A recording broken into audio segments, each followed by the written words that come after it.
치면서 찬양합시다.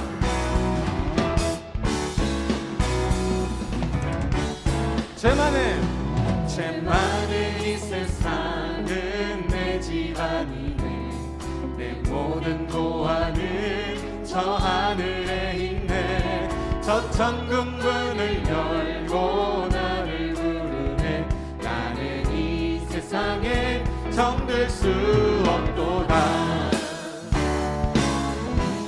죄 많은 이 세상은 내 집안이네. 내 모든 고아는 저 하늘에 있네. 저 천국 문을 열고 나를 부르네. 나는 이 세상에 정들 수 없도다. 오 주님 같은 친구 없도다. 저 천국 없으면 난 어떻게 하나. 저 천국 문을 열고 나를 부르네. 나는 이 세상에 정들 수 없도다. 저 천국에서 모두 날 기다리네.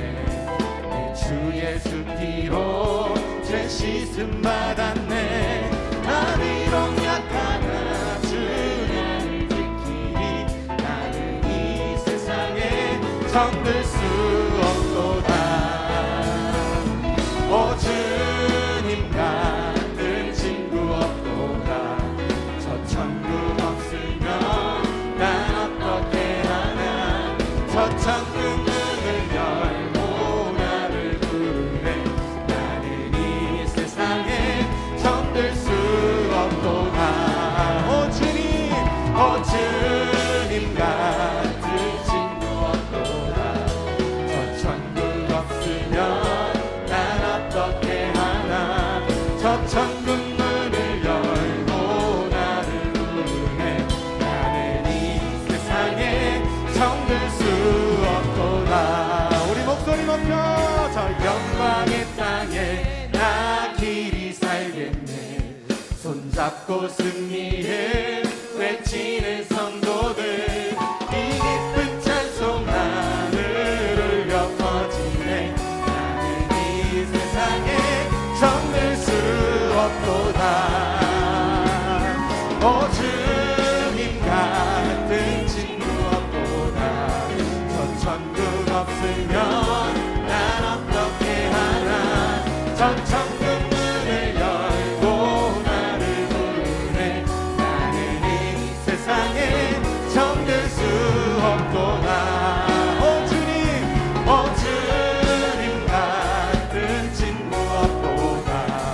저 천국 없으면 난 어떻게 하나. 저 천국 문을 열고 나를 부르네. 나는 이 세상에 정들 수 없도다. 나는 이 세상에 정들 수. 나는 이 세상에 정들 수 없도다. 아멘. 주님을 찬양합니다. 아멘.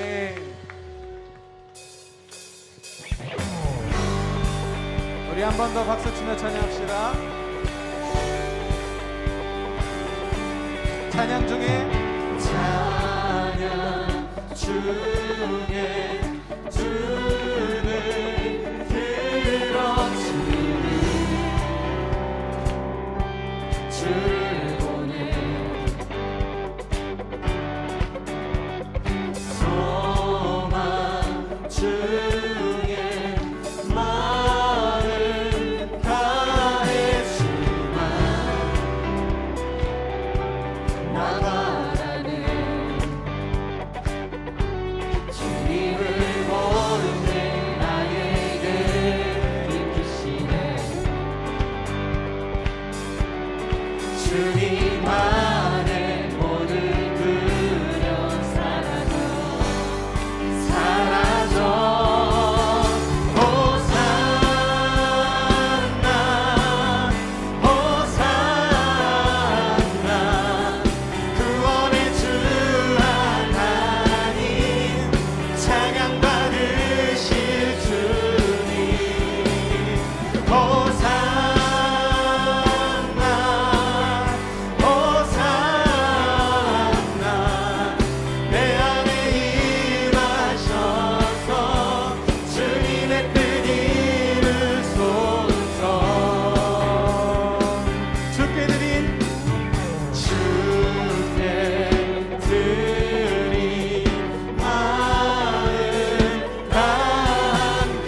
안에 모든 두려움 사라져. 주님을 볼 때 주님을 볼 때 나에게 힘주시네. 주님 안에 모든 두려움 사라져. 사라져. 호산나 호산나 구원의 주 하나님 찬양 받으실 주님. 호산나 호산나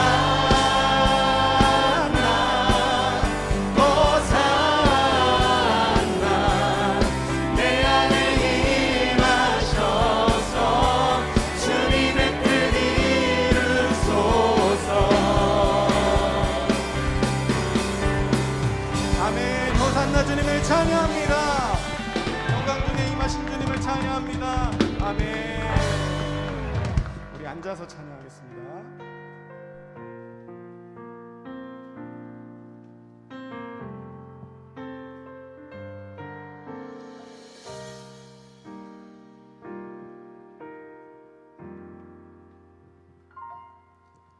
우리에겐 소원이 하나 있네. 주님 다시 오실 그날까지 우리 가슴에 새긴 주의 십자가 사랑 나의 교회를 사랑케 하네. 주의 교회를 향한 우리 마음 희생과 포기와 가난과 고난 하물며 죽음조차 우릴 막을 수 없네. 우리 교회는 이 땅의 희망. 교회를 교회되게 예배되게 우릴 사용하소서. 진정한 부흥의 날 오늘 임하도록 우릴 사용하소서.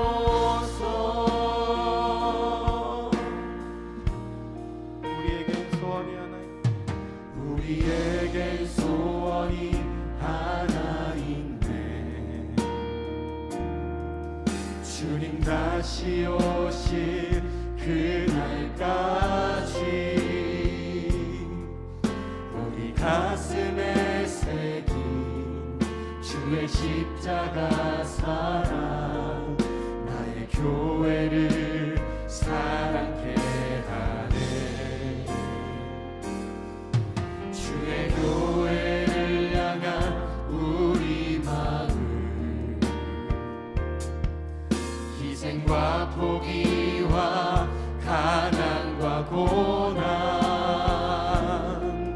하물며 죽음조차 우릴 막을 수 없네.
다시 한번 고백합시다. 교회를 교회되게 예배되게 우리 사용하소서. 진정한 눈의 날 오늘 임하도록 우리 사용하소서. 주님, 교회가 이 땅에 희망이 될 수 있도록 이 시간 우리들 사용하여 주옵소서. 우리 함께 주님을 부르고 기도합니다. 주여, 할렐루야. 우리 찬양의 가사처럼 주님 우리들을 사용하여 주옵소서. 할렐루야. 자기 아들 아끼지 아니하시고 우리 모든 사람에게 내어 주시니가 어찌 그 아들과 함께 우리에게 모든 것을 주시지 아니하시겠느냐. 아멘. 하나님 아버지, 거룩하고 복된 성의를 저희에게 허락하시고 이 시간 귀한 아버지 믿음의 자녀들이 주임전에 모여 하나 앞에 예배할 수 있는 은혜의 자리를 인도하셨으니 진심으로 감사와 감사를 올려드립니다. 하나님 아버지, 저희들은 죄인입니다. 지난 한 주간 동안도 이 땅에 살면서 아버지 앞에 알게 모르게 지었던 모든 우리의 죄 허물을 이 시간 낱낱이 자복하고 회개하고 고백하여 하나님 앞에 용서받기를 원하오니 하나님, 알게 모르게 계신 우리의 모든 죄를 용서하시고 또 용서하여 주시옵소서. 하나님이 우리를 자녀 삼아 주시고 하나님을 아바 아버지라 부를 수 있는 한량없는 크신 은혜와 사랑을 진심으로 감사합니다. 믿는 저희들이 세상에 살면서 아버지 앞에 부끄럽지 않은 믿음의 삶으로 살아가야 되는데도 불구하고 하나님 믿는다면서도 하나님 앞에 영광 돌리지 못하고 육신의 속을 쫓아 살아왔던 저희들입니다. 오직 성령의 속을 쫓아서 아버지 하나님 은혜건대 원하신 뜻대로 살아야 되는데 그지 못한 것을 용서하시고 이 시간 온전히 아버지 앞에 예배드릴 수 있도록 도와주옵소서.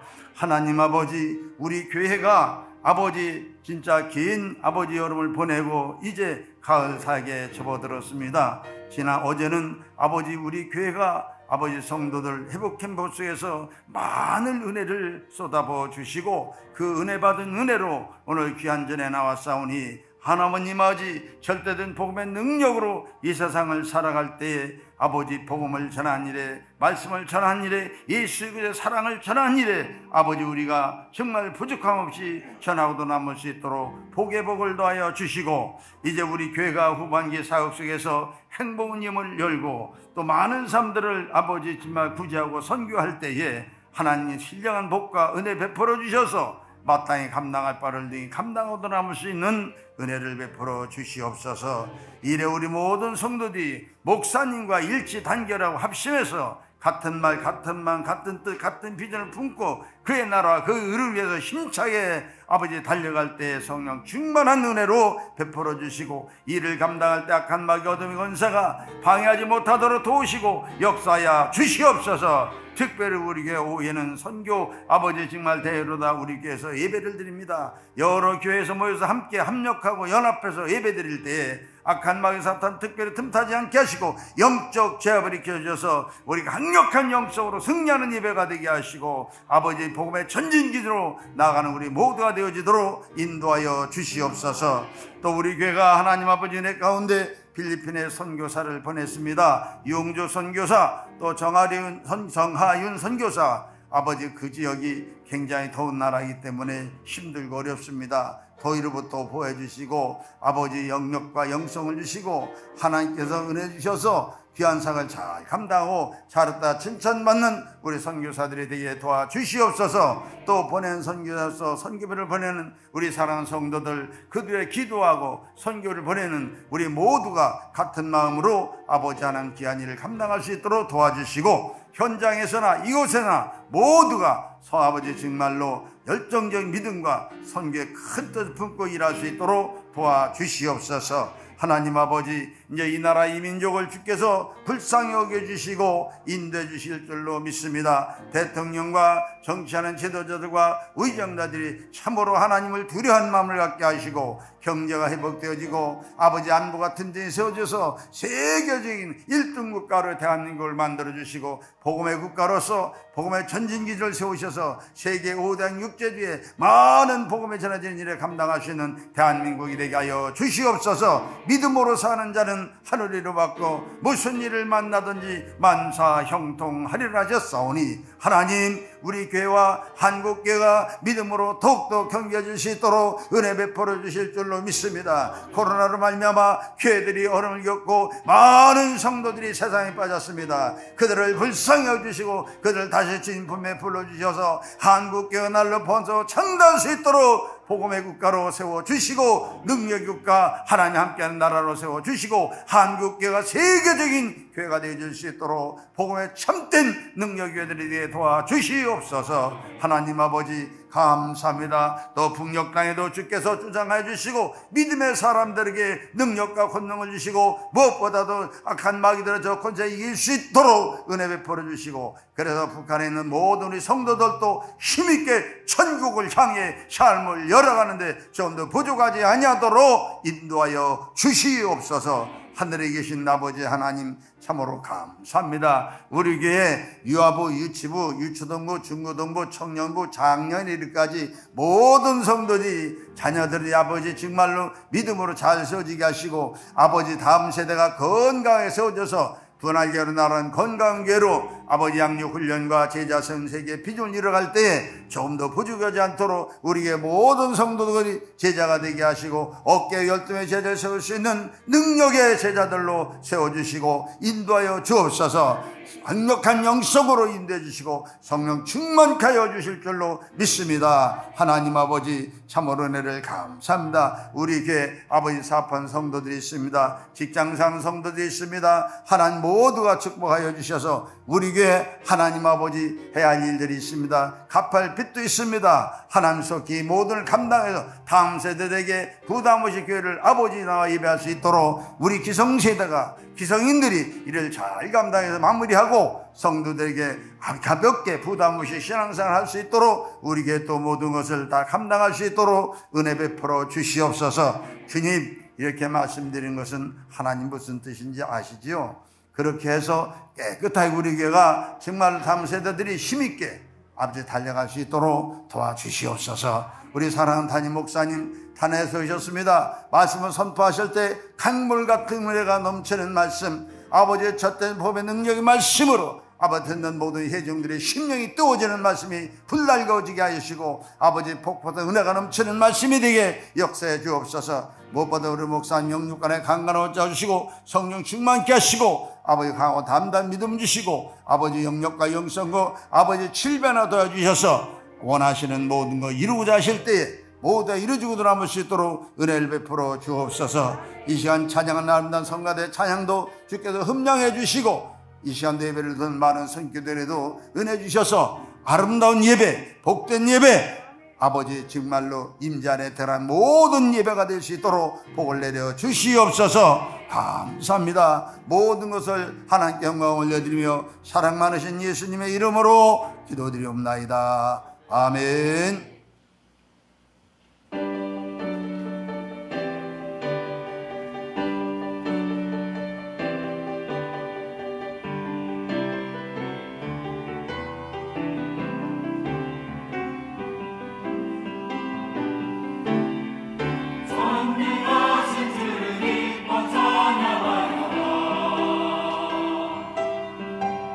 모든 백성들아 주를 찬양하여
일으키사 이를 주시는 주님 바람을 목하며 쏘내시는 주 들고 놀라우신 주 주의 이름은 아름다우시니 주를 찬양하여라 모든 일 정멸하신 하나님 기뻐 찬양하라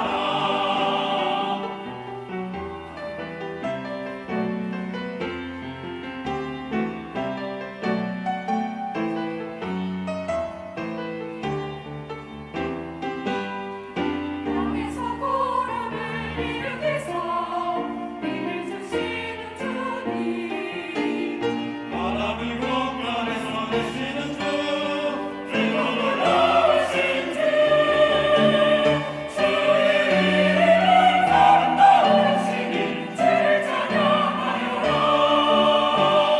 모든 일 정멸하신 하나님 기뻐 찬양하라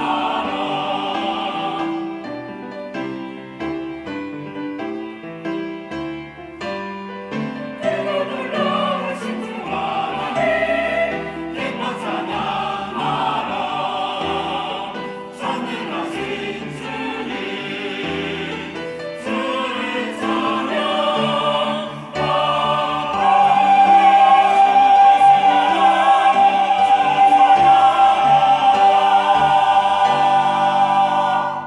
자, 우리 하나님 말씀 같이 보겠습니다. 마태복음 11장 1절로 10절까지의 말씀입니다. 마태복음 11장 1절로 10절까지의 말씀을 우리 한 절씩 교독하면서 보겠습니다. 예수께서 12 제자에게 명하시기를 마치시고 이에 그들의 여러 동네에서 가르치시며 전도하시려고 거기를 떠나 가시니라.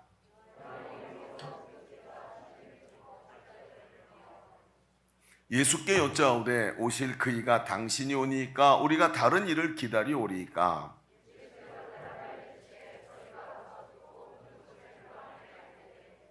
맹인이 보며 못 걷는 사람이 걸으며 나병 환자가 깨끗함을 받으며 못 듣는 자가 들으며 죽은 자가 살아나며 가난한 자에게 복음이 전파된다 하라.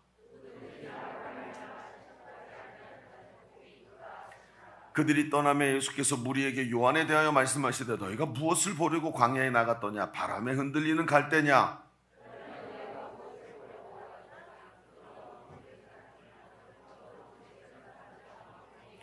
그러면 너희가 어찌하여 나갔더냐? 선지자를 보기 위함이었더냐? 옳다. 내가 너희에게 이르노니 선지자보다 더 나은 자니라. 보라, 내가 내 사자를 내 앞에 보내노니 그가 내 길을 내 앞에 준비하리라 하신 것이 이 사람에 대한 말씀이니라. 아멘. 여러분, 사람은 말입니다, 누구나 가치 있는 삶을 살기를 원합니다. 그런데 우리 스스로 우리 삶을 평가해 본다면 우리 스스로 삶이 가치 있는 삶이라고 자신 있게 말할 수 있는 사람이 몇 명이나 될까요? 얼마나 될까요? 나는 가치 있는 삶을 살고 있다, 이렇게 말하는 사람이요. 그렇지요. 이게 생각보다 어렵지만 우리는 늘 스스로를 가치 있는 삶으로 만들기 위해서 애를 씁니다. 그래서 우리는 늘 스스로에게 스스로의 삶에 가치를 부여해야만 하는 이런 일들을 합니다. 매일같이 자신의 삶의 순간들의 의미를 부여해야 되고, 그렇게 하기 위해서 삶을 해석해야 되는 거예요. 어떤 의미가 지금 내 삶에 있는지를 자꾸 드러내야 되는 것입니다. 그러니까 어때요?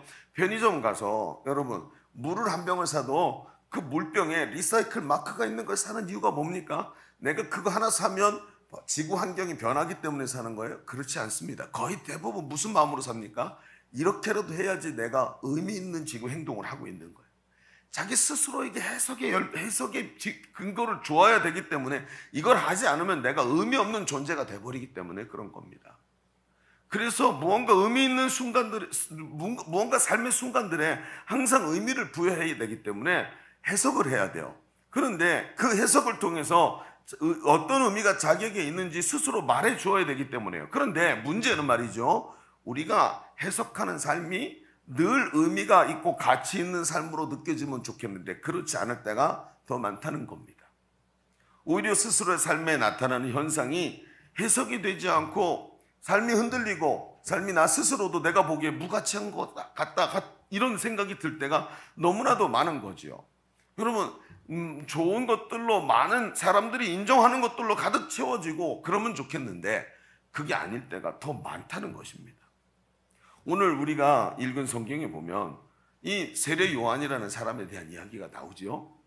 성경의 세례 요한이 처한 자리가 바로 이런 자기 존재가 흔들리는 자리입니다. 그의 내면이 흔들리고 있습니다. 세례 요한은 지금 헤롯 왕 때문에 감옥에 갇혔습니다. 헤롯 왕이 그를 감옥에다 집어넣지요. 그리고 그 고난과 어려움 속에 있습니다. 이 시대 감옥은 우리가 생각하는 그런 데가 아닌 거 아시죠? 얼마나 힘들었겠습니까? 육체의 어려움을 겪고 압박을 당하면 내면 세계도 자유로울 수가 없습니다. 짓눌리게 되는 거죠. 환경 때문에 사람이 위축이 됩니다. 그렇게 사람들이 존경했었고 영적으로 깨어 있었고 믿음이 좋던 사람도 육체의 어려움 속에서 흔들리지 않을 수가 없는 거예요. 그렇게 흔들려서 육체가 감옥에 있는데 그 감옥에 갇혀 있으면서 제자들을 통해 듣게 되는 예수님의 사역에 대한 이야기가 그의 마음을 막 뒤흔들어 놓기 시작합니다. 왜요? 예수님이 예언되었던 오실 메시아라고 생각했는데 예수님이 하시는 행동이 너무나도 자신의 생각과는 다른 거예요. 그렇죠? 그러다 보니까 어떻습니까? 그 감옥에 갇혀서 고통당하고 어려운데 자기 인생 전체를 걸었던 예수님이 자기 생각과는 다른 길을 가니까 이런 생각이 들죠. 아니, 내가 지금 잘못된 길을 왔나? 이게 하나님의 뜻이 아니었나? 내 인생 전체를 들여서 준비했고 예수님이 그 길로 오셨는데 내가 했던 일이 잘못된 것인가? 수많은 사람이 이분이 메시아라고, 내가 수많은 사람들에게 이분이 메시아라고 말을 했는데 내가 그 사람들에게 잘못 가르친 건가? 여러분, 만약에 우리 인생의 마지막 순간에 이런 생각이 든다면 여러분 어떠시겠습니까? 정말로 끔찍한 얘기죠. 생각도 하기 싫은 얘기 아닙니까? 그런데 지금 세례 요한이요, 자기가 인생의 말미에 와 있는 것 같은데 지금 이런 생각이 이 사람에게 찾아온 거예요. 그것도 예수님을 위해서 이랬는데. 여러분 한번 생각해 보십시다. 어떤 생각이 들까요? 만약에 여러분이 자식에게 배신당했다면요, 어느 날 자녀가 오더니 엄마가 내게 해준 게 뭐가 있어? 라고 말했다면 무슨 생각이 들겠습니까? 정말 끔찍한 일 아니겠습니까? 여러분 생각해 보십시오. 우리는 말입니다, 삶의 확신이 필요합니다. 내가 옳은 길을 가고 있고 내가 가치 있는 지금 인생을 살아가고 있다는 확신이 스스로에게 필요한 겁니다. 내가 뭔가 잘못되고 있다고 생각된다면 염려와 삶에 대한 회의가 일어나고 자신의 삶이 가치가 있는 삶이 아니라 가치 없는 인생을 살고 있다는 느낌 때문에 위축되고 자기 존재에 문제가 생깁니다. 그래서 어떻게 합니까? 어떻게 해서든 편의점 가서 물 한 병이라도 리사이클 마크가 있는 물을 사려고, 옳은 일을 하려고 그렇게 발버둥을 치는 겁니다. 여러분 한번 물어봅시다. 편의점에서 물병 하나 살 때도 그렇게 사는데 오늘 여러분의 삶은, 당신은 당신의 삶에 대한 확신이 있으십니까? 하나님 앞에서 옳은 길을 가고 있다고 담대히 말할 수 있습니까? 내가 나중에 하나님 앞에 섰을 때 후회 없을 수 있다고 확신할 수 있겠습니까? 이게 참 애매한 거예요. 세례 요한도 흔들리고 있는데 이게 쉬운 일일까요? 오늘 말입니다, 믿음 안에서 보지 않더라도 일반적인 사람들의 삶에서도 이 문제는 굉장히 쉬운 얘기가 아닙니다. 오늘 말입니다, 이 말씀을 통해서 우리는 이 질문에 한번 다가가 보려고 합니다. 우리는 가치 있는 삶을 살아가고 있는지, 또 하나님 보시기에 내가 내 삶에 대해서 확신이 있는지에 대해서 스스로에게 질문하고 말하는 시간이 되시기를 바랍니다. 어찌 보면 제가 여기까지 얘기한 걸 들으면 어떤 분들은 목사님 이건 진짜 거대 담론이다, 이렇게 누구도 쉽게 말할 수 없는 얘기를 이렇게 넓고 그리고 뭐라 그럴까요? 추상적인 이야기를 이렇게 주제로 가지고 오셨습니까? 라고 말하실 수 있겠지만 성경은 절대로 그렇게 말하지 않습니다. 그래서 성경이 중요한 겁니다. 오늘 말씀을 좀 깊이 바라보시면서 자기 삶에 대해서 확신할 수 있는 시간들이 되시기를 바랍니다. 자, 주보 3면을 펼쳐보시죠. 오늘 주보에 보면 오늘 말씀의 제목은 그래서 뭐예요? 위기에 빠진 가치 있는 삶, 이렇게 정해봤습니다. 가치 있는 삶인데 그게 지금 위기에 봉착했다는 거예요. 위기에 빠졌다는 거예요. 자, 그래놓고 우리가 오늘 두 가지 질문을 좀 하면서 같이 얘기해 봅시다. 첫 번째, 우리는 이런 생각을 해봐야 됩니다. 우리는 주님과 같은 곳을 바라보아야 합니다. 가치 있는 삶을 살아가는 사람은요, 주님과 같은 곳을 바라봐야 합니다. 무슨 얘기일지 쭉 이제 풀어가면서 얘기를 들어봅시다. 오늘 성경에 나타난 세례 요한은 예수님에 대한 회의에 빠져 있다 그랬죠. 그런 모습입니다. 예수님께 와서 제자들을 보내서 오실 메시아가 당신이 맞습니까? 라고 여쭙습니다. 모든 걸 다 뒤집어 엎은 거죠. 그는 하나님의 영에 사로잡혀 오실 메시아의 길을 예비한다라는 그런 일을 하던 사람이었어요. 수많은 사람이 그를 따랐고 사람들이 예수님을 만날 준비를 하게 만들어서 회개의 복음을 전했고 많은 사람들이 죄를 회개하고 자신이 죄인임을 인정하면서 예수님 만날 마음의 준비를 하게 만들었습니다. 그리고 예수님이 공생애를 시작하실 때 공생애를 시작됨을 알리는 세례를 베푸는 일을 세례 요한이 했고, 그러면서 성령이 예수님께 임하시면서 하늘에서 소리가 나는 것을 같이 듣지 않았습니까? 그러면서 예수님의 길을 열어드리기까지 했습니다. 엄청난 일을 한 것이죠. 역사에 정말 획을 긋는 일을 한 겁니다. 근데 이렇게 대단한 그가 지금 믿음이 실족해서 예수님께 이걸 모두 다 뒤집어 엎는 이야기를 하고 있는 것을 우리는 어떻게 보아야 할까요? 예수님은 이렇게 질문하는 세례 요한에게 대답을 하시는데 그 대답이 5절과 6절에 있습니다. 뭐라고 대답하시죠? 같이 보십시다. 시작. 맹인이 보며 못 걷는 사람이 걸으며 나병 환자가 깨끗함을 받으며 못 듣는 자가 들으며 죽은 자가 살아나며 가난한 자에게 복음이 전파된다 하라. 누구든지 나로 말미암아 실족하지 아니하는 자는 복이 있도다 하시니라. 이렇게 대답을 하신 거예요. 자, 여러분 얼마나 매정하고 날카로운 대답같이 들리시지요? 여러분 한번 들어보십시오. 예수님은 지금 뭘 얘기하고 계시냐면 세례 요한의 질문에 그 제자들이 와서 질문을 대신하지 않았습니까? 예수님 거기다 답을 하시는데 지금 답을 들어보니까 예수님은 지금 세례 요한이 실족한 이유를 얘기해 주시는 거예요. 뭘까요? 요한은 지금 어떤 생각을 하고 있어요? 정치적 메시아를 말하고 있습니다. 요한이 꿈꾸던 메시아는 온 세상의 왕으로 오셔서 로마 제국에서 이스라엘을 해방시키시고 세상을 강력한 군사적 힘으로 심판하실 분이라고 생각을 한 거예요. 그런데 예수님은 그런 생각 가지고 질문하는 세례 요한에게 이사야서에 써있는 예언의 말씀을 낭독해 주신 거예요. 그러니까 이건 지금 성경을 들여다댄 것입니다. 여러분, 우리는 여기서 알게 되는 게 있습니다. 예수님과 요한은 지금 일어나고 있는 일을 바라보고 있는 기준이 달랐다는 거예요. 무슨 얘기예요? 다른 자를 가지고 있어요. 잣대가 달랐다는 것입니다. 가치관이 달랐다는 것입니다. 그러니까 요한은 무슨 가치관으로 보여요? 세상 나라 가치관으로 봤는데 예수님께서는 뭐로 보신 거예요? 하나님의 가치로 이 모습을 바라보고 계시는 거예요. 여러분, 성도가 말입니다. 자기 삶에 대한 확신이 흐려질 때 뚜렷하게 나타나는 특징이 바로 이것입니다. 기준이 주님과 다르더라는 거예요. 눈빛이 뭘로 봅니까? 세상 나라 가치로 보면서 삶을 보면서 주님과 다른 곳을 바라보더라는 거예요. 어느샌가 나는 말입니다. 모든 것을 돈으로 환산하고 있습니다. 어느샌가 옆집 청년이 옆집 친구가 좋은 회사에 취직해서 연봉을 많이 받게 됐다는 게 내 인생을 지금 좌지우지하고 있는 기준이 돼버렸어요. 예수님은 온데간데 없고 하나님 나라는 보이지 않고 장차 있잖아요. 타이타닉호처럼 물속에 빠져들어갈 이 세상을 바라보면서 이 세상이 모든 것인 것처럼 생각하고 있습니다. 뭐지요? 삶의 기준이 달라졌어요. 이게 바로 무엇입니까? 이게 성도가 자기 삶에 대한 확신이 흐려질 때 뚜렷하게 나타나는 특징입니다. 주님과 기준이 다른 세상 나라 가치로 내 삶을 보면서 주님과 다른 곳을 들여다보고 있습니다. 자기 목적, 육체의 정욕, 안목의 정욕, 이생의 자랑으로 가득해서 하나님이 인도하시는 삶의 현장을 보니까 이 하나님이 지금 걸어가시고 계시는 것이 해석이 안 되는 거예요. 왜 나한테 이렇게 하시지? 왜 내 기도에 응답을 안 해주시지? 여러분, 하나님이 응답을 안 해주시는 게 아니라 내가 하나님과 다른 곳을 바라보고 있는 것입니다. 그러니까 어때요? 도저히 해석이 안 됩니다. 사람은요, 해석이 안 되면 혼란스러워집니다. 도대체 이게 뭐지? 하나님 나한테 원하시는 게 뭐지? 왜 이렇게 불행한 일이 나에게 일어났지? 해석이 안 되니까 머릿속에 혼란스러운 거예요.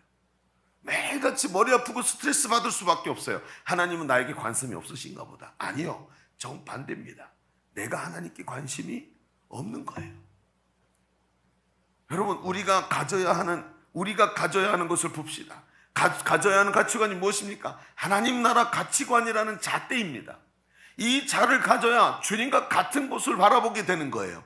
여러분, 이 잣대가 무엇을 말합니까? 오늘 세상인, 우리가 살고 있는 이 세상이 끝을 향해 가고 있다는 거예요. 여러분, 성경을 보십시오. 예수님께서 신약 성경, 예수님이 오신 이후에 모든 신약 성경의 가치가 여기를 향해 가고 있어요. 역사가 마지막으로 가고 있고 심판의 마지막 날이 다가오고 있다. 마치 노아 시대 때 방주가 완성이 되고 방주의 문을 하나님이 딱 닫으시면 이제 그 문을 열 자가 없고 문을 닫는 즉시부터 하늘에서부터 심판의 물이 내려오기 시작해서 온 세상을 물바다로 만들어서 심판이 일어난다는 거예요. 이 문이 닫히면 다시는 열리지 않는다는 것입니다. 이 긴박성으로 주님은 세상을 바라보고 있습니다. 그러니까 어떻습니까? 주님이 마지막으로 하신 말씀이 뭐예요? 땅끝까지 이르러 이 복음의 증인이 되라. 이게 예수님이 바라보고 계시는 예수님의 하나님 나라 가치입니다. 이게 지금 뭐예요? 세상을 바라보는 눈이 뭡니까? 지금 타이타닉호처럼 물속에 빠져 들어가고 있는 게 세상이라는 거예요. 그런데 그 세상이라는 타이타닉호 안에 차갖고 타이타닉호가 물속으로 들어가고 있는데 그 물속으로 빠져가는 타이타닉호 안에서 1등석 가지겠다고 그렇지 않습니까? 1등석에 내가 타겠다고 들어가서 막 악유다툼을 하여 근데 그 지금 타이타닉호 어떻게 되고 있습니까? 물속으로 빠져 들어가고 있습니다. 역사의 마지막을 향해 가고 있어요. 지금 그렇게 세상 나라 가치관으로 바라볼 때가 아니라는 거예요. 예수님이 다급하게 말씀하십니다. 얘들아, 추수할 것은 많은데 추수할 일꾼이 부족하구나. 지금 이 추수할 모든 곡식들이 조금 있으면 땅바닥에 떨어져 버릴 텐데 빨리 주인에게 가서 추수할 일꾼을 더 보내달라고 말해라. 이 곡식이 조금 있으면 땅바닥에 떨어질 텐데 일꾼을 불러서 곡식을 거둬 창고에 들여야 한다. 일꾼이 더 필요하구나. 이게 뭐예요? 신약성경 전체를 흐르고 있는, 아니 오늘 우리 시대를 흐르고 있는 예수님의 마음이에요. 조금 있으면 찬바람이 불고 때가 지나면 곡식들을 다 잃게 된다. 노아 방주의 문이 닫히면 심판이 시작되고 다시는 그 문을 열 자가 없다. 이게 지금 주님이 보시는 거예요. 조금 있으면 그 타이타닉호가 물속으로 빨려 들어가는데 천천히 들어갈 것 같죠? 여러분, 타이타닉호 이 영화 보셨습니까? 타이타닉 가다가 조금 더 높이 세워지니까 어떻게 되죠? 반으로 뚝 부러져 버립니다. 그리고 순식간에 물속으로 빨려 들어갑니다. 오래될 것 같지요? 시간이 많이 남아있을 것 같지요? 아니라는 거예요. 아닙니다. 조금 있으면 찬바람이 불고 곡식들이 다 떨어진다는 거예요. 예수님은 죽어가는 영혼에게 자유와 해방의 복음을 전하시고 죄와 사망에서 생명으로 옮겨주시는 일을 하기 위해 자신의 생명조차 아낌없이 하나님께 드리셨습니다. 이게 뭐예요? 이분의 가치예요. 이게 바로 예수님의 가치고 오늘 하나님 나라의 가치인 것입니다. 이것을 보는 우리가 하는 일이 뭡니까? 바로 가을 사역이고 바로 행복 모임입니다. 오늘 영혼이 살아나야 되는데 죽어가는 타이타닉호 안에서 그 죽어가는 사람들을 바라보면서 행복 모임을 열 수밖에 없는 것입니다. 왜 그렇습니까?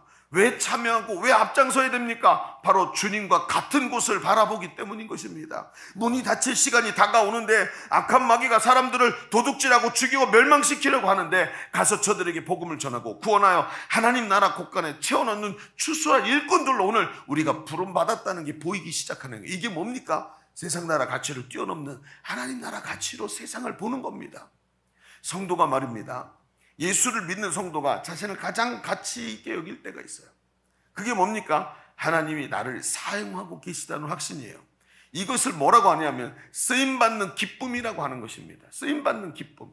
내 앞에 죽어가던 한 영혼이 내가 전하는 복음을 들을 거는요, 그 눈빛이 바뀌고 마음의 자세가 바뀌고 습관이 바뀌고 자기 가족들을 대하는 자세가 바뀌면서 세상을 바라보는 눈이 바뀌는 거예요. 이게 내가 지금 이렇게 바라볼 게 아니구나. 하나님이 나 같은 사람을 사랑하셔서 지금 나를 위해서 자기 생명까지 주시고 나를 이렇게 나를 바라보고 계시는데 내가 이렇게 살아서는 안 되겠구나. 이 사람이 변하는 거예요. 내가 복음을 전했는데 하나님께서 나같이 무딘 사람의 입술을 통해서 복음을 말하게 하시고 삶의 시리에 빠진 사람이 예수님 만나고 회복되는 기쁨을 누리는 것이 아니겠습니까?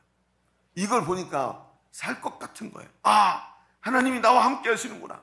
내 손 위에 하나님의 손이 얹어졌고 내 입술을 하나님이 사용하셨고 지금도 하나님이 나를 꽉 붙잡고 뭐라고 말씀하시는 거예요? 걱정하지 마라. 너를 위해 하나님 나라가 예비되어 있다. 내가 너를 반드시 붙잡고 끝까지 하나님 나라로 데려가겠다. 이게 뭡니까? 쓰임받은 사람이 가진 그게 바로 확신이라는 거예요. 제가 한번 이런 얘기 한 적이 있죠. 어느 날 행복 모임을 했는데 행복 모임을 3사람이 모여서 했어요.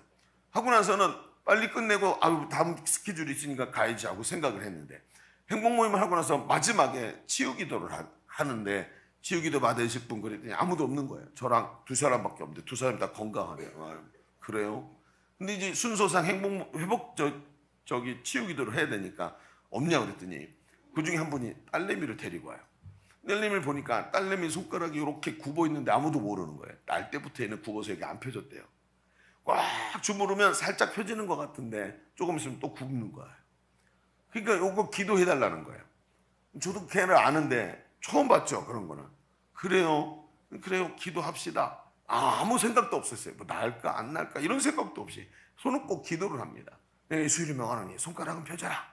그리고 기도를 하고 간절히 기도를 하고 마쳤어요. 다음 스케줄이 있으니까 빨리 일어나야지 하고 생각하고 있는데 음료 한 잔 드시고 가세요. 그리고 같이 앉아서 음료 한 잔을 마시려고 기다리고 있는데 옆에 앉았던 분이 그 아이를 딱 앉히더니 손가락 펴봐 그러는 거예요. 근데 걔가 한 5살 된 애인데 이렇게 돼 있던 손가락을 피는데 애가 딱 폈는데 이게 손가락이 뒤로 딱 제껴진 거예요. 그분이 앉아있다가 깜짝 놀라는 거예요. 아니 너 아까 저기 안 펴졌잖아 라고 얘기를 하는. 근데 걔 엄마가 그걸 들고 들어오다가 그걸 보고 너무 놀라고 이걸 떨어뜨릴 뻔한 거예요. 뭐라 그러시냐면 자기 아이가 태어나서 단 한 번도 이게 뒤로 제껴지는 걸 본 적이 없다는 거예요. 그러니까 증언이 그 자리에서 일어난 거예요. 너무 놀랐고 저도 그러고 있다가 얼마나 놀랐는지 핸드폰 카메라로 그 사진을 찍을 정도였으니까. 그래 놓고 이제 그게 중요한 게 아니에요. 집으로 돌아오는 거예요. 그런데 갑자기 있잖아요. 나오는데 이런 생각이 드는 거예요. 아, 이게 태어날 때부터 있었던 장애가 회복이 되었네. 이거는 뭐 잠깐 나아졌다가 안 낫고 이게 아니잖아요. 갑자기 나은 거잖아요. 하나님이 하셨구나. 근데 누구를 통해 일하셨어요? 나를 통해 일하셨어요. 나에게 하나님이 손 얹어서 하나님의 능력을 나를 통해서 그 아이에게 나타나게 하시고 내가 하나님께 쓰임받았고 복음이 전해지고 하나님 지금 내 속에 계시는 게 딱 느껴지는데 이게 증거가 너무 뚜렷하니까 부인할 수가 없는 거예요. 하나님 날 쓰셨구나. 그 순간 너무 담대해지는 거예요. 난 지금 죽어도 천국 가는구나. 난 지금 죽어도 천국 가는구나. 이게 쓰임받는 사람의 특징이에요. 그러면서 딱 서 있는데 횡단보도 앞에 딱 서서 빨간불이 그때 가톨릭 대학교 공사가 있어서 그 막 15톤짜리 덤프트럭이 왔다 갔다 하고 막 그랬거든요. 저쪽에서 덤프트럭이 와 오는데 이런 생각이 드는 거예요. 내가 오늘 사명이 있는 사람이 하나님께 쓰임 받는 사람인데 저 덤프트럭이 치워도 난 안 죽는다. 이때 아멘 하는 거예요. 나는 저 덤프트럭에 치워도 안 죽는다. 이 확신이 오는 거예요. 왜요? 하나님 날 절대로 죽이시지 않는다. 내가 할 일이 있고 하나님 나를 쓰시는 존재인데 얼마나 자기 확신이 뚜렷한지요. 담대해지는 거예요. 그리고 나서 그리고 막 어깨를 쫙 펴고 교회로 다 걸어오는데 내 마음속에 성령님 그러시는 거예요. 그래 너 덤프트럭에 치워도 안 죽는다. 근데 아프다. 하나님 죽이시진 않는데 아프다는 거예요. 여러분 얼마나 삶에 대한 확신이 생기는지요. 내 앞에 내가 복음을 전하는 사람으로 딱 섰더니 역사가 일어나고 하나님이 일하시는 그 쓰임받는 기쁨을 누렸더니 하나님께서 내가 하나님의 손에 사로잡혀 있는 그 희열, 저기 하나님 나라가 나를 위해 준비되고 있는 확신, 오늘도 나를 통해서 하나님 기뻐하시는 내 삶에 대한 확신들이 일어나기 시작하더라는 것입니다. 여러분 사랑하는 우리 사랑하는 성도 여러분, 행복 모임에서 그 희열을 경험해 보시기를 주의 이름으로 축원합니다. 어떤 어려움도 이겨낼 힘과 능력을 얻게 되는 것입니다. 그리고 하나님께 쓰임받는 기쁨을 알게 됩니다. 하나님께서 내 편이시구나. 천국이 나를 위해 있구나. 나는 염려할 것도 두려울 것도 없구나. 나는 하나님께 속한 존귀한 자이구나. 깨달아지는 거예요. 예수 보혈로 구원받은 하나님 자녀라는 게 깨달아지는 거예요. 여러분 이것을 정확히 알고 기쁨을 누리게 되는 것입니다. 사랑하는 성도 여러분, 주님과 같은 곳을 바라보기를 바랍니다. 그때 자기 존재감이 회복이 되는 거예요. 무엇도 이길 수 있습니다. 어떤 어려움도 나에게 작게 느껴지는 거예요. 산만하게 느꼈던 문제도 요만하게 보이기 시작하는데 뭐가 두렵겠습니까? 다 어디의 문제예요? 마음의 문제고 나 자신을 해석하지 못하는 문제인 거예요. 하나님께 존귀한 자로 하나님께서 여러분을 삼으신 줄로 믿으시기를 바랍니다. 자, 우리 첫 번째 얘기를 좀 정리해 봅시다. 우리는 지금까지 가치 있는 삶에 대해 나누면서 그 첫 번째로 우리가 주님과 같은 곳을 바라보아야 한다는 이야기를 나누었습니다. 그렇습니다. 우리의 삶이 회의에 빠지지 않기 위해서라도 우리 삶이 가치 있는 삶이라는 해석이 되어야 하는 것입니다. 성도가 주님과 같은 곳을 바라보고 주님이 원하시는 일을 하고 있다면 주님의 일꾼 되어 쓰임받는 기쁨으로 살아가게 되는 거예요. 환난과 어려움도 넉넉하게 이기게 될 줄로 믿습니다. 그러나 주님과 다른 곳을 바라보면 내 주인 되신 주님이 왜 저렇게 하시는지 도저히 이해가 안 되는 것입니다. 그러면서 왜 내 기도는 응답이 안 되지 하면서 내 삶에 대한 해석이 안 돼요. 가치 없는 존재가 된 것 같고 마음이 늘 무겁고 염려가 가득할 수밖에 없습니다. 바라기는 말입니다. 주님과 같은 곳을 바라보는 성도들이 되시기를 주의 이름으로 축원합니다. 자, 오늘 성경을 보면서 제가 이런 생각이 들어요. 분명히 그렇게 해서 예수님이 대답을 하셨습니다. 근데 요한의 제자들이 돌아간 후에 예수님께서 제자들에게 요한에 대해서 이야기를 하시는 장면이 7절부터 나옵니다. 근데 이 장면이 의아한 장면이에요. 왜요? 예수님이 세례 요한을 지금 비난하시는 건가? 이런 생각이 들죠. 세례 요한에 대해서 그 제자들이 전달해라 하는 말을 해놓고 간 다음에 뒤에서 얘기를 하니까. 근데 내용을 보면 또 더 그래. 뭐라고요? 7절부터 보십시다. 이렇게 말해요. 그들이 떠나매 예수께서 무리에게 요한에 대하여 말씀하시되 너희가 무엇을 보려고 광야에 나갔더냐? 바람에 흔들리는 갈대냐? 여러분 이런 생각이 들죠. 아, 예수님이 지금 요한을 갈대에 비유하고 있구나. 그렇죠? 그 다음에 8절. 그러면 너희가 무엇을 보려고 나갔느냐? 부드러운 옷을 입은 사람이냐? 요한이 약대 털옷을 입고 있었죠. 굉장히 아주 이제 천한 옷입니다. 그럼 부드러운 비단 옷을 입은 사람은 왕궁에 있느니라. 예수님 지금 뭘 얘기하려고 하시는 걸까요? 우리는 예수님의 평가를 유심히 봐야 됩니다. 왜냐하면 우리가 주님과 같은 곳을 바라봐야 한다라고 말했지만 사실은 우리도 세례 요한처럼 실족하고 넘어지는 자리에 굉장히 많이 있기 때문에 그래요. 사실은 우리가 우리 스스로를 들여다볼 때 우리가 믿음이 있어서 하나님 앞에 그렇게 자신감 있게 서 있을 때가 많지 않아요. 사실은 세례 요한처럼 쓰러져서 우리의 환경이 감옥에 들어있고 짓눌림이 있고 염려와 근심이 가득한 자리에 서 있을 때가 훨씬 많기 때문에. 그러니까 앞에 있는 이야기는 옳긴 옳지만 그 이야기에서 멈추면 예수님이 진짜 무슨 얘기를 하고 싶으신지가 전혀 들리지가 않아요. 그러면 뭘까요? 그때 우리가 스스로를 비관하고 낙심해서 쓰러져 버리는 것을 주님이 원하시는가요? 아니요, 그게 아닙니다. 그렇게 되면 다시 내 삶의 해석이 안 돼요. 아, 나는 안 되나 보다. 분명히 은혜를 주셔서 섰는데 또 쓰러졌네. 회개하고 다시 회복했는데 또 쓰러졌네. 이렇게 되면 말입니다. 그러면 그 다음부터 어떻게 해요? 도전 자체를 안 해요. 난 어쩔 수 없어. 이게 나야. 이렇게 생각하니까요. 절망에 빠지게 됩니다. 주님이 그걸 원하시는 게 아니겠죠. 그러면 어떻게 해야 될까요? 요한을 향한 예수님의 해석을 자세히 들어봐야 돼요. 분명히 뭐가 있어요, 이 속에. 뭐가 있을까요? 자, 두 번째로 한번 이렇게 써보십시다. 우리가 주님의 동역자임을 잊지 말아야 합니다 라고 써놓읍시다. 도저히 이해가 안 되는 말이죠. 뭐라고요? 우리는 주님의 동역자임을 잊지 말아야 합니다. 써놓고 이제부터 설명을 들어보십시오. 이게 무슨 말인지.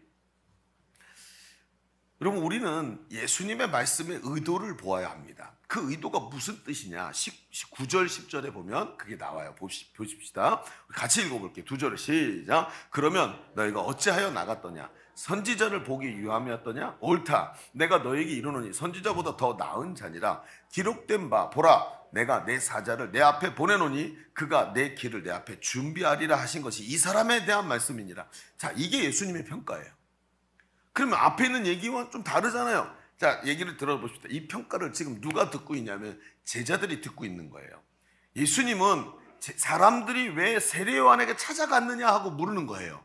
사람들이 수도 없이 세례 요한에게 찾아갔었어요. 예수님 만나기 전에. 예수님이 공생이 시작하기 전에 세례 요한이 광야에서 외치니까 사람들이 다 세례 요한에게 나가서 세례를 받잖아요. 그리고 회개를 합니다. 근데 세례 요한의 말을 듣고 그를 따른 이유가 무엇이냐라는 거예요. 그 이유가 뭐죠? 흔들리는 갈대를 보러 간 것도 아니고 약대 털옷을 입은 사람을 털옷을 입고 살았는데 좋은 옷을 입은 사람을 보러 간 것도 아니고 선지자를 보기 위해서 간 거 아니냐? 맞다. 그러면 지금 이 상황이 어떤 상황이에요? 세례 요한이 와서 세례 요한의 제자들이 와서 세례 요한이 지금 막 흔들리고 있는 것을 얘기했어요. 그 옆에 제자들이 예수님 제자들이 서가지고 그걸 다 봤단 말이에요. 근데 예수님이 그 얘기를 해놓은 걸 제자들이 들으면 분명히 제자들이 어떻게 해요? 오해를 할 거예요. 아, 세례 요한이 실패했구나. 저 사람 지금 흔들리는구나. 아유 대단한 줄 알았더니 아무것도 아니네. 이런 생각을 하고 있을 거라는 거예요. 그런데 그들에게 뭐라고 얘기하는 거예요? 세례 요한이 어떤 일을 하는지 봐라 하고 세례 요한이 역할이 무엇인지를 얘기해 주는 거예요. 그는 누구예요? 흔들리는 갈대도, 들판에 많은 갈대도 아니고, 그렇죠? 그 좋은 옷을 입은 사람도 아니에요. 들판에 뭐가 있었죠? 선지자.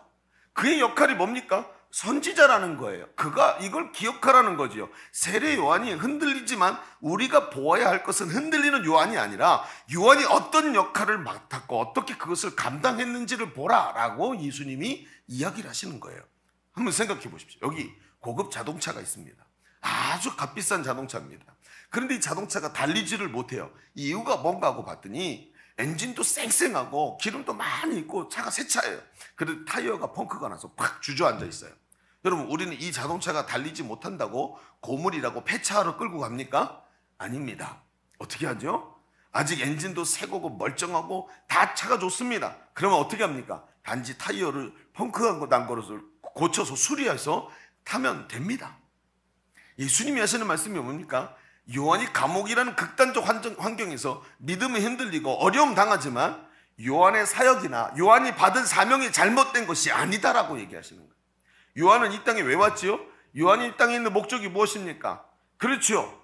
요한이 이 땅에 온 것은 예수님의 길을 예비한 거고 그 일을 요한은 아주 잘 감당한 거예요. 그런데 어때요?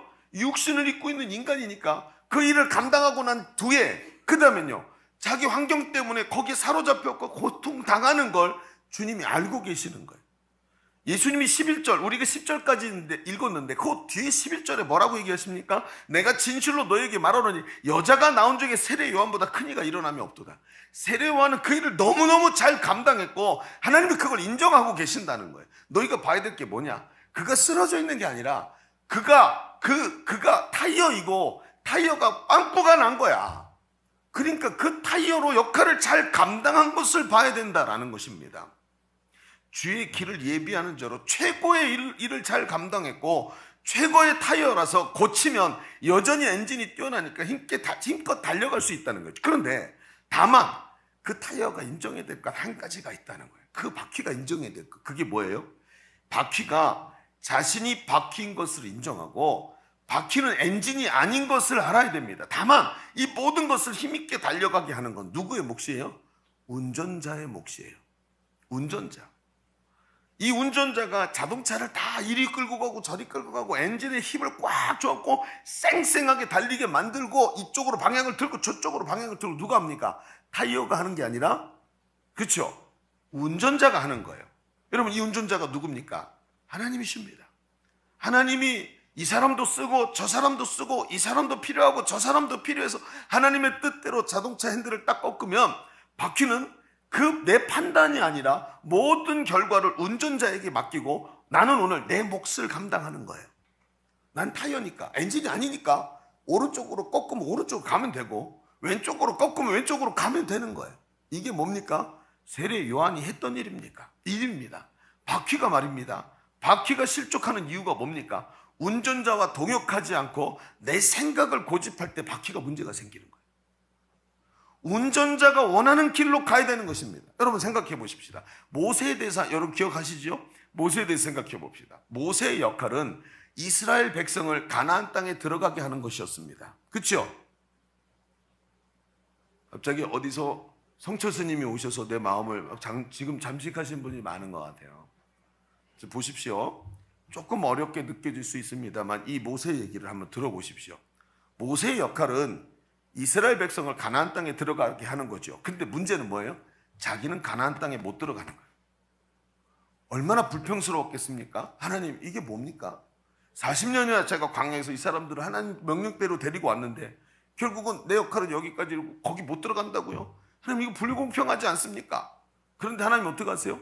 느보산에 데려가세요. 그래가지고 이스라엘 온 땅을 보여주십니다. 사실 느보산에 서면 이스라엘 온 땅이 안 보여요. 육안으로 볼 수 없는 거예요. 그러니까 영적인 세계를 열어서 보여주시는데 가나안 땅에 어떤 곡을 보여주셨을까요? 앞으로 가나안 땅에 이 백성이 들어가서 하나님께 예배하고 성전이 세워지고 곳곳에 아이들이 뛰어놀고 미래를 보여주셨겠죠. 얼마나 기뻤을까요? 그러면서 뭐라고 합니까? 그래요, 하나님이 여기를 운전해 가시려고 여기까지 저를 쓰셨군요. 하나님 족합니다. 하나님 나라가 세워지고 여기까지 내가 역할을 감당할 수 있기에 쓰임받는 기쁨을 여기서 모세가 누린 거란 말이에요. 그는 하나님께 운전을 맡겨드렸습니다. 그러니까 여기서 뭐 할 수 있어요? 쓰임받는 기쁨을 누릴 수 있는 거예요. 그 이상은요, 내가 할 일이 아닌 거예요. 한번 내가 할 일 이상을 넘어가 볼까요? 자, 모세가 만약에 하나님께 끝까지 왜 여기까지만 얘기하냐고, 왜 나에게 이것까지만 하냐 그러면 하나님이 다 말해 주셔야 되죠. 한번 봅시다. 모세야, 네 이후에 무슨 일이 일어납니까? 이스라엘 백성이 성전을 지어놓고 잘 살다가 반역을 해요. 솔로몬 이후에 도로를 쪼개져 갖고 반역을 하고 자기들끼리 우상 숭배하다가 하나님께 버림받아가지고 매에 맞아가지고 성전이 다 회파되고 성벽 다 무너지고 그리고 바벨론으로 포로로 끌려가서 다 죽고 막 뜯어지고 난리가 난다. 여러분, 모세가 그거 몰라도 돼요. 그렇죠? 하나님 얘기 안 하셨어요. 왜요?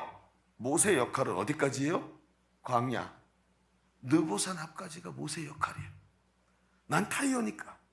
그럼 나머지는요, 하나님께 맡겨드리는 거예요. 하나님께서 그거 책임지시지 않고 여기까지 데려오셨겠습니까? 오늘 내 눈앞에 있는 것이 환란이라고 해도 그 환란 하나님이 사용하셔서 더 강하게 하신다고. 그럼 뭐라 그랬습니까? 지난 주간에 우리 같이 나눴던 말씀 기억나십니까? 김구 선생이 본 잿더미 같은 한국 땅이 그의 눈에는 잿더미가 아니라 아무도 밟지 않은 뭐였다고요? 하얀 눈밭이었다고요. 그렇게 바라보니까 오늘의 환란도 하나님께 맡겨드리고 하나님 이것도 하나님 쓰시지요. 그러면서 오늘 내 앞에 맡겨진 일들을 모세가 담담하게 끌고 갈 수 있었던 거 아닙니까? 모세의 눈에 보이는 미래가 있었을 것입니다. 아, 이제 들어가면 무슨 일이 일어나요? 요단강 건너면 그 다음부터 무슨 일이 있습니까? 가나안 땅의 축복입니까? 아닙니다. 그 다음부터 뭐가 있죠? 여호수아를 앞장 세워서 정복 전쟁을 해서 가나안 족속을 다 몰아내야 됩니다. 그 엄청난 전쟁을 모세가 다 감당해요? 못해요. 나이가 몇 살인데요. 그러니까 여기서 기쁨으로 쓰임받는 기쁨 누리면서 눈 감는 게 모세에겐 축복이었던 것입니다.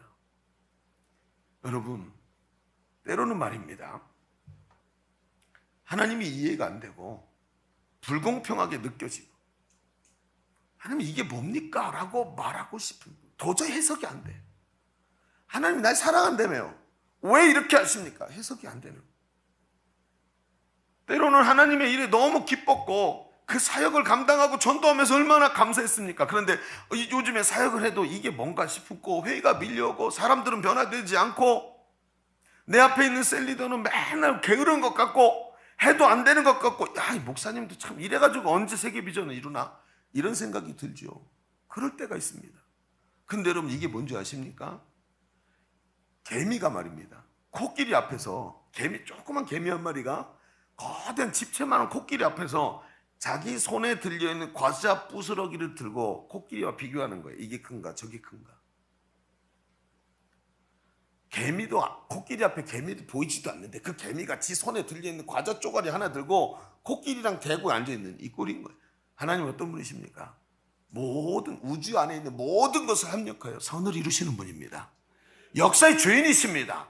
근데 그분 앞에서 손에 들고 있는 과자 부스러기 하나를 갖다 놓고 코끼리와 재듯이 하나님, 역사의 주인이신 하나님과 재는 게 아니요. 하나님은 역사의 주인이십니다. 우리는 하나님의 동역자입니다. 하나님이 나를 통해서 당신의 일을 하실 때 너는 바퀴가 되어라, 너는 왼쪽 앞바퀴다 라고 주셔서 그분이 운전하실 때 왼쪽 앞바퀴로 동역자로 쓰임받는 그 기쁨을 오늘 누리게 하신 거예요. 그래서 성경에 뭐라고 써 있습니까? 내가 헤아려 보니까 잠언서에 보세요. 세상 모든 것이 헛되다. 그런데 한 가지 네가 하나님께 받은 게 있는데, 네 사랑하는 아내와 평생 해로하면서 아내와 사랑하며 행복하게 사는 것이 네가 받은 축복이고 네가 받은 네 기업이고 분깃이다. 그게 내 몫이라는 거예요. 이 몫을 넘어가니까 하나님이 하셔야 될 일들을 내가 해야 된다고 생각하고 내 책임이라고 생각하니까 쓰임받는 기쁨마저도 누리지 못하고 하나님 저 사람 뭐예요? 왜 저 따위예요? 하나님 왜 교회가 요 모양이에요? 이러고 있으니까 쓰임받는 기쁨마저도 빼앗기는 거예요. 여러분 잘 기억하십시다. 하나님은 역사의 주인이십니다. 하나님은 나를 당신의 동역자로 부르셔서 나와 함께 가자라고 부르셨습니다. 그래서 오늘도 내게 맡겨진 사명의 길을 가는 겁니다. 예수님이 마지막 때를 얘기하면서 두 여자가 맷돌 갈다가 그 중에 하나가 불려 올라간다 그랬어요. 맷돌을 왜 갈지요? 밀을 빻아서 반죽을 해서 떡을 만들 때 맷돌을 가는 거예요. 그 맷돌은 여자들이 여자라고 표현한 이유가 뭡니까? 매일 하는 일이에요. 아유 지겨워, 이것 좀 그만하면 안 되나? 매일 하는 그 일을 하다가, 그 맡겨진 일을 하다가, 그게 사명이라 그 일을 하다가 하나님 부르실 때 불려 올라간다는 거예요. 그 중에 하나가 오늘도 내가 맡겨준 일들을 잘 감당하다가 하나님 옆에 서서, 얘야 내가 너에게 찌그러진 걸 맡겼는데도 네가 그 찌그러진 거 잘 감당했구나. 이게 네 면류관이다. 그리고 면류관으로 바꿔 씌워주시는 거예요. 이 땅에 살면서 하나님 나는 왜 찌그러진 거 주셨습니까? 원망하지 않고 하나님 내게 맡겨주신 것을 잘 감당하니까 그 일을 이렇게 하더라는 거예요. 여러분 우리말입니다. 자주 내게 맡겨지지 않은 일에 자꾸 빠져들어갈 때가 있어요. 기후변화, 대통령 선거, 러시아 전쟁 이런 것이 우리에게 영향을 미치지만 잘 알아야 됩니다. 내 소관이 아닙니다. 역사의 주관자이신 하나님의 뜻 안에 있습니다. 동시에 나도 내 삶도 하나님의 뜻 안에 있는 것입니다. 그렇다면 오늘 대답하기 어려운 세상의 거대 담론을 그런 것에 막히는 것이 아니라 오늘 내가 감당할 수 없고 나에게 맡겨지지도 않은 일에 자꾸 빠져들어가는 것이 아니라 오늘 내 갈 길을 겸손히 걸어가는 것이 하나님의 축복인 줄로 믿습니다. 저는 말입니다. 정치에 관심이 많습니다. 그래서 제 개인이 쓰는 페이스북이나 이런 데 가보면 정치인들에게 팔뚝 같은 욕도 던지고 막 그럽니다. 그런데 저는 목사이지 정치인이 아닙니다. 그래서 정치를 절대로 설교에 끌어들이지 않겠다라는 작심이 있어요. 정치적으로 제가 뭐 진보인지 보수인지 이런 것 중요하지 않습니다. 왜요? 나는 목사이지 정치인이 아니거든요. 내게 맡겨진 일이 아니기 때문에 거기다가 신경 쓰고 내 에너지를 쓸 시간이 저한테는 없어요. 저의 인생은 짧거든요.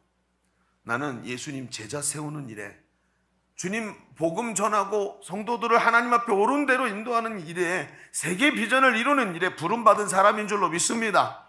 그걸 아니까 세상에 별짓거리를 다 하고 희한하게 돌아가도 오늘 내가 하나님께 쓰임받는 기쁨을 누리는 겁니다. 주님과 같은 방향을 보니까. 여러분 헛된 이야기에 귀를 기울이지 마십시오. 그들은 그들의 삶을 사는 거고 그 길 가는 거고 나는 하나님이 주신 내 갈 길 가는 사람입니다. 여러분 아멘이십니까? 사람은 누구나 하나님께서 정해주신 삶의 한계 속에서 살아가는 것입니다.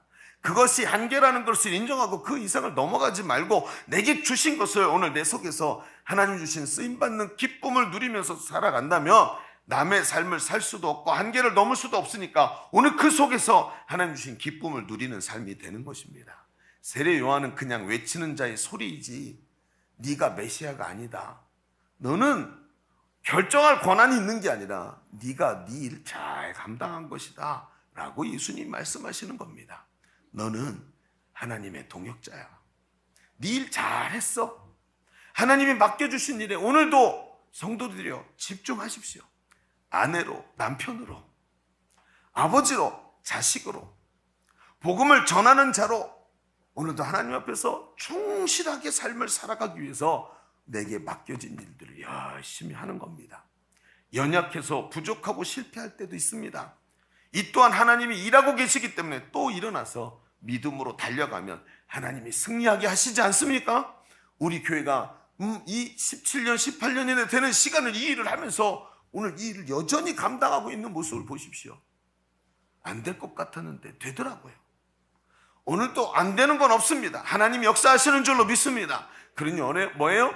오늘도 우리에게 맡겨주신 이 행복 모임, 복음 전하는 일, 하나님이 맡겨주신 내 영혼이 성장하는 양육과 훈련, 이런 일에 최선을 다해서 달려가다 보면 어느 날 주님 앞에서 딱 깨달아지는 날이 옵니다. 아, 하나님이 나에게 주신 은혜가 이거구나, 가치 있는 삶이구나 깨달아지면서 자신의 스스로에게 답할 수 있는 자리에 서게 되는 것입니다. 오늘 우리는 가치 있는 삶에 대한 말씀을 깊이 나누었습니다. 지금 주님과 같은 곳을 바라보십시오.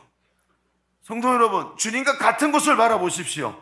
동시에 한계를 인정하고 하나님을 의지하면서 오늘 내게 맡겨주신 일에 집중하십시오. 하나님은 모세를 하나님 이스라엘의 멸망을 모세에게 보여주지 않으셨습니다. 오직 그에게 맡겨주신 가나안 땅의 축복만 보여주셨습니다. 그래서 온전히 하나님께 쓰임받는 기쁨을 누리고 감사와 영광을 누리며 삶을 마감할 수 있었던 것입니다.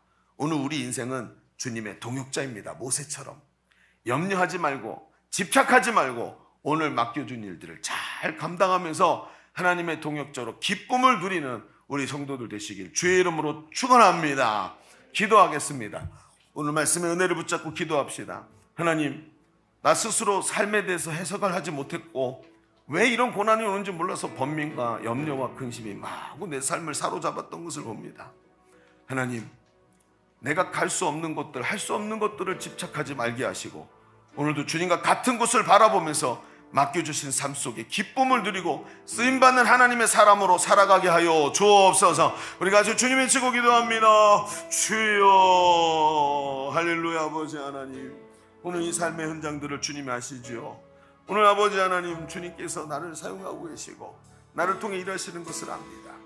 하나님 역사하시는 것을 압니다. 오늘도 담대히 그 길을 달려가는 자 되기를 원합니다. 주님 아버지, 주님께 맡겨드립니다. 주님 손에 맡겨드립니다. 주님 손에 있고 나는 주님 동역자 아니겠습니까? 오늘도 아버지 하나님 염려하지 말게 하소서. 염려하지 말게 하소서. 주님 역사하여 주옵소서. 여러분, 우리 다시 기도합시다. 오른손을 가슴에 얹으십시오. 하나님, 염려가 떠나지 않고 근심이 떠나지 않고 이것도 내가 해야 될 일이고 저것도 내 책임인 것 같고 마치 오지랖인 것처럼 그러면서 마음이 쉼이 없이 달려왔습니다. 그런데 주님, 내가 주님의 동역자임을 믿습니다. 주님이 뜻하신 대로 될 줄로 믿습니다. 염려하지 말고 주님 손에 맡겨드리고 주가 운전자임을 믿고 오늘도 하나님 손에 맡겨드리고 염려하지 않는 삶이 되게 하여 주옵소서. 맡겨주신 일에 최선을 다해 달려가게 하여 주옵소서. 우리의 마음에 평안을 허락하여 주옵소서. 우리 주님 외치고 기도합니다. 주여, 할렐루야. 오늘도 아버지 맡겨주신 일을 감당하기를 원합니다. 오 아버지 하나님 역사하여 주옵소서. 아버지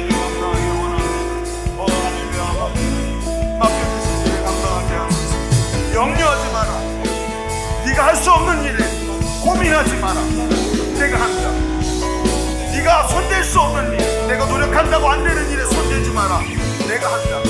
네 삶의 주인이 나라는 걸 잊지 말아라. 주님 말씀하고 계신 줄로 믿습니다. 하나님이 살아계셔서 역사해. 하나님이 일하고 계신 줄로 믿습니다.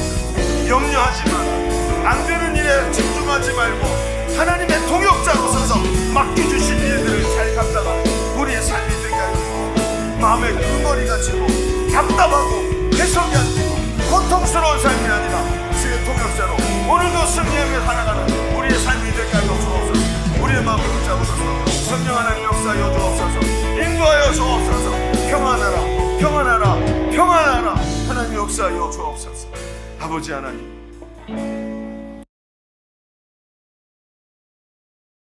왜 내게 이런 불행이 닥쳐왔는지, 왜 나는 힘든지, 왜 대답이 나오지 않는지 몰라서 매일같이 연민하고 고민하고 애타며 눈물을 흘리며 살았던 밤이 하루 이틀이 아니었습니다.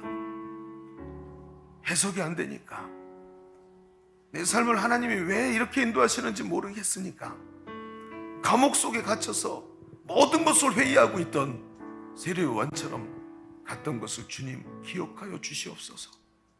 나를 불쌍히 여기시고 오늘도 주님의 동역자인 것을 알게 하시고 모든 연민들을 다 내려놓고 내가 할 수 없는 일들을 주님께 맡겨드리고 오늘도 주님이 내게 맡겨주신 일을 잘 감당하면서 스스로에게 대답할 수 있는 답이 있는 자, 하나님 손 안에서 오늘도 살아가는 인생을 하나님 앞에 담대히 살아가는 주의 일꾼, 쓰임받는 주의 동역자 되게 하여 주옵소서.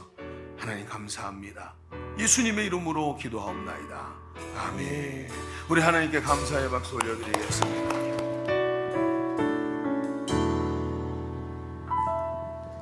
예수 우리들의 밝은 빛 은혜와 긍휼을 베푸시는 주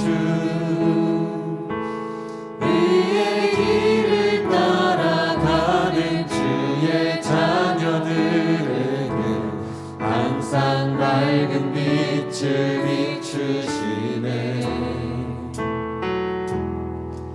그는 구원의 주 하나님 공의로 세상을 다스리시네.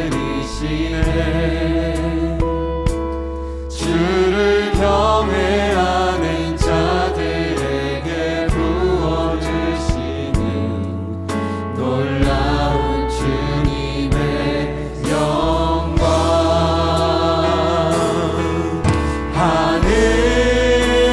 하늘에서 찬란하게 빛나는 주의 영광 이 땅에 오셨네. 어둠을 밝히고 새 생명 주시네. 영원히 빛나는 나의 예수님 높이 영광과 찬양 받으실 그 이름 경배합니다. 슬픔을 거두고 내게 자유 주시네. 기쁨의 노래를 영원히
기도하십시다. 하나님, 참 감사합니다.